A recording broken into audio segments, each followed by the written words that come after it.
Bonjour à tous et bienvenue dans Sur Place, votre magazine d'actualité quotidien. Aujourd'hui, nous sommes au café Le Gouboc, rue Gressé à Nantes. Et aujourd'hui, on débriefe les élections législatives en Loire-Atlantique, les résultats de ce deuxième tour qu'on a découvert hier. Alors, c'est un scrutin qui est inédit à plus d'un titre et c'est ce qui va nous guider tout au long de notre échange avec mes invités aujourd'hui. Bonjour, messieurs. Bonjour. Bonjour. Antoine Denéchard, vous êtes journaliste à France Bleu Loire-Océan et Arnaud Vajdic, pardon. Oui, c'est bien. C'est ça, journaliste et directeur départemental de Ouest France. Merci d'être avec nous. C'est que la soirée a été longue pour vous aussi hier et merci d'être avec nous aujourd'hui pour parler, donc je le disais, d'un scrutin inédit à bien des égards et notamment avec ses résultats puisque les 10 circonscriptions de Loire-Atlantique sont acquises à La République En Marche. Ce sont 10 députés En Marche qui vont partir de Loire-Atlantique pour l'Assemblée nationale. C'est totalement inédit d'avoir un département monochrome déjà à ce point et qui fait disparaître les partis traditionnels que sont le Parti socialiste et la droite. Ça s'est jamais vu. Nous, on a publié une carte dans Ouest France ce matin qui est complètement jaune, à l'exception de quelques communes, évidemment. Donc vous avez choisi le code couleur jaune. Jaune, on a choisi il violet fallait parce que c'est choisir nouveau une aussi, commune, voilà. une couleur, on a choisi le jaune. Ouais. Voilà, c'est comme ça. Effectivement, c'est complètement inédit avec 7 novices en politique, mais aussi avec 3 députés anciens qui se sont représentés avec l'étiquette En Marche et qui appartenaient à la famille plutôt du Parti socialiste avant et qui, quelque part, ont sauvé leur peau, en fait. Ils ont sauvé leur peau. Mais on assiste effectivement à une recomposition complète du profil des députés en Loire-Atlantique et qui est complètement inédite et qui va présager peut-être d'un avenir un peu particulier et différent à l'Assemblée demain, quoi. On regarde déjà demain, on en reparlera de demain. On pouvait se douter d'une telle vague En Marche, on pouvait la voir venir, mais peut-être pas à ce point. On ne pensait pas qu'elle allait tout emporter. Non, c'est sûr. C'est sûr qu'Emmanuel Macron est arrivé largement en tête au premier tour de la présidentielle. Donc il y a une logique. Mais de là à voir le Parti socialiste pulvérisé, effondré, anéanti, je ne sais pas quel mot utiliser, on ne pouvait pas l'imaginer. Par exemple, la 3e circonscription de Loire-Atlantique, l'ancienne circonscription de Jean-Marc Ayrault, candidat de PS éliminé au premier tour. C'est franchement... Le symbole est fort. Qui aurait pu le croire. Ouais. Pareil à Saint-Nazaire, Lauriane Degnaud, première adjointe PS au maire de Saint-Nazaire, éliminée au premier tour. Donc, dans une circonscription ancrée à gauche depuis longtemps. Donc, et puis on peut ajouter Dominique Rimbourg aussi sur la 4e, qui est quand même un député qui était reconnu, y compris par la droite, dont le travail faisait autorité, qui lui aussi n'était pas au deuxième tour. En fait, je pense que la moralité, c'est que les députés sortants, lorsqu'ils ont pris l'étiquette En Marche, ils ont été réélus facilement. Alors François de Rugy, 2/3 des voix sur la première circonscription de Loire-Atlantique. C'est pareil pour Sophie Errante dans le Vignoble, pareil pour Yves Daniel à Ancenis-Châteaubriand, sans vouloir les mépriser leur victoire qui est là. Ils étaient socialistes sortants, ils ont pris l'étiquette En Marche, ils l'ont emporté haut la main. Alors que des gens comme Michel Ménard, socialiste sortant, ont gardé l'étiquette PS et eux, ils ont été totalement balayés. Donc c'est vraiment le phénomène Macron qui est derrière tout ça. Alors Michel Ménard qui a été battu, on peut le dire, par la plus jeune députée de Loire-Atlantique, elle a 28 ans seulement. Et hier, dans l'entourage de Michel Ménard, on était plutôt content du score qui finalement n'était pas aussi écrasant qu'attendu. C'est ça qui était assez amusant. De choses.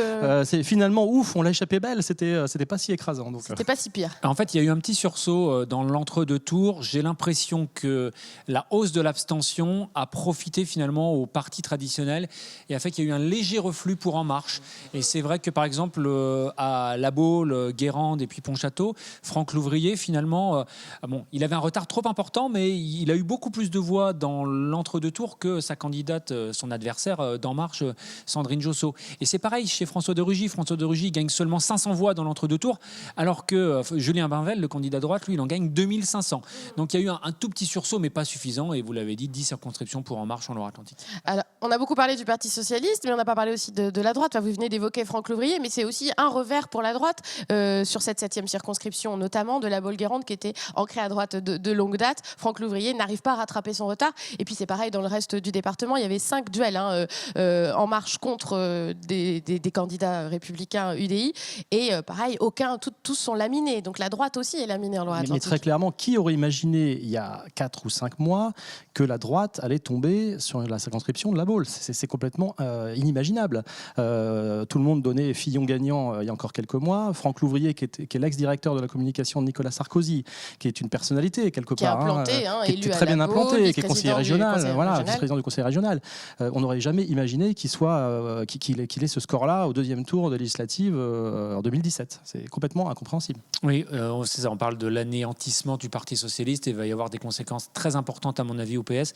Mais c'est pareil chez les Républicains, puisque notre président de région, c'est quand même le Vendéen Bruno Retailleau, un très proche de François Fillon. Il s'est engagé très fort pour la campagne de François Fillon, échec à la présidentielle, et là, échec aux législatives, puisque 0 député dans son département, la Vendée, qui est à côté. Oui, c'est la même chose et en 0 Vendée, député, tout en marche. Et voilà, et 0 député LR également en Loire-Atlantique. Je ne veux pas parler de nuit des longs couteaux, mais il va y avoir des règlements de compte à droite aussi. Et puis dire quand même qu'il y a une personnalité politique de droite qui s'en est bien tirée, c'est Yannick Horry, sur la circonscription du Pays de Ré, qui lui avait l'étiquette En Marche, et donc est élu député. Ouais, qui est plutôt de centre droit, le maire de Saint-Brévin. Donc c'est vrai qu'on parle d'un département tout jaune, mais il y a des nuances quand même dans le jaune parmi ces députés qui sont élus, avec des gens plutôt de centre droit, plutôt de centre gauche, d'anciens socialistes et de nouvelles têtes dont on ne sait pas tellement encore quelles seront leurs orientations. Il y a des nuances dans le jaune. C'est le grand rassemblement d'Emmanuel Macron. C'est ce qu'il a plaidé pendant la campagne et ce qui a plu aux Français, en tout cas à ceux qui sont allés voter. Quelque chose de transpartisan, transclivage. Alors il faudra voir au fil du quinquennat et du mandat s'il ne va pas y avoir quelques dissensions au sein du groupe En Marche, mais c'est sûr qu'un Yannick Horry, qui vient clairement de la droite, qui est maire de Saint-Brévin, qui est élu, n'a rien à voir avec une Sophie Errante qui vient du Parti socialiste, qui elle est réélue dans le vignoble nantais. Donc on a toutes les nuances, j'allais dire, en effet, et d'autres dont on ne sait pas très bien leur couleur politique. D'ailleurs, il faudra regarder comment ça se passera dans les collectivités locales, Loire-Atlantique notamment, à l'avenir, puisqu'il va y avoir une recomposition politique qui va être intéressante à suivre. D'abord, les députés qui sont En Marche, comment vont-ils travailler avec des collectivités qui n'ont aucun membre finalement qui possède l'étiquette En Marche dans leurs institutions. Et puis par exemple on a le cas d'Orvaux où on a le maire d'Orvaux et le chef de l'opposition qui ont soutenu le même candidat. Comment est-ce qu'ils vont faire pour travailler ensemble et s'affronter demain, voilà. Donc ça va être intéressant à suivre tout cela, et c'est vrai que c'est vraiment complètement inédit. Alors vous avez dit ce sont les électeurs qui se sont déplacés là, qui se sont exprimés, puisque un chiffre aussi très important de ce deuxième tour des élections législatives, c'est l'abstention. 56% en Loire-Atlantique, c'est énorme. En 2012, c'était 41%, donc c'est quand même 15 points de plus. Trop de votes, tu le votes. Beaucoup de candidats ont dit ça, ont donné cette explication au fait qu'il y ait pas beaucoup de gens qui se soient déplacés aux urnes. Il y a eu trop de votes ces derniers mois, c'est ça l'explication ? Là, on est au 8e tour d'une élection depuis la rentrée dernière, donc c'est énorme. Et puis, il y a certains politiques qui ont aussi appelé à voter blanc. Enfin, vous parliez tout à l'heure de l'abstention, il y a le vote blanc aussi. Notamment dans le Pays de Ré, le vote blanc a été très très fort, par exemple. Monique Rabin avait appelé à voter blanc. On a un député qui a été élu hier soir et qui vient de la droite, donc peut-être que ça a un petit peu accentué ce vote blanc également. L'abstention, il y a le soleil évidemment qui a peut-être joué, il y a le ras-le-bol de la politique et des élections, il y a un certain nombre de choses aussi. Il y a aussi le fait que les gens se disent c'est plié, c'est fini, après le premier tour, ça y est, c'est plié. Oui, c'est ça. Mais même au premier tour, l'abstention était particulièrement forte, alors qu'on aurait pu se dire il y a de nouvelles têtes, il va peut-être y avoir de nouveaux électeurs qui vont se déplacer aussi. C'était aussi le pari d'Emmanuel Macron que de faire revenir des gens vers la politique. Oui, mais on a l'impression que en fait, maintenant, c'est la présidentielle qui est l'élection maîtresse et que les Français se sont dit ça y est, Emmanuel Macron est élu. Après, c'est qu'une élection de confirmation. Franck Louvrier a une formule assez juste. Il dit que c'était quelque part le 3e tour de la présidentielle. Et c'est vrai que ça va poser à terme la question, est-ce qu'il ne faudrait pas soit déconnecter la présidentielle des législatives, soit voter le même jour pour présidentielle et législative, parce que là, abstention record et finalement confirmation, amplification du résultat de la présidentielle. Avec une question derrière, c'est la légitimité aussi de ces députés nouvellement élus qui finalement sont élus avec un très petit nombre d'électeurs. Ils sont légitimes, puisque ils sont élus démocratiquement, c'est le jeu. Mais disons que l'assise politique, pour faire passer des réformes, ça c'est autre chose. C'est vrai qu'on va voir tout de suite à la rentrée avec la fameuse loi travail.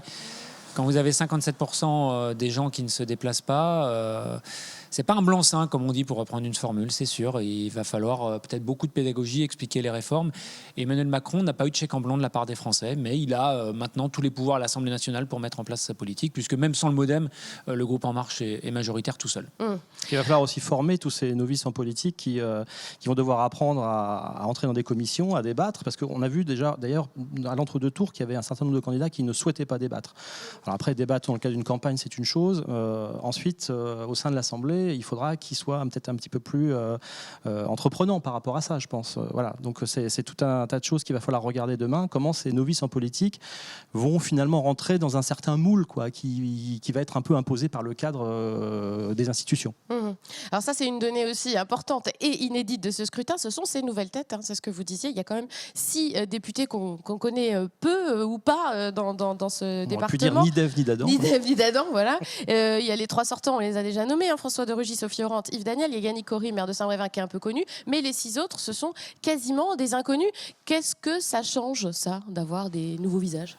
Ça fait quand même un vent ça rafraîchit, franchement, en tant que journaliste politique, de voir des gens qui sortent de la société civile, qu'on n'avait jamais vu en politique.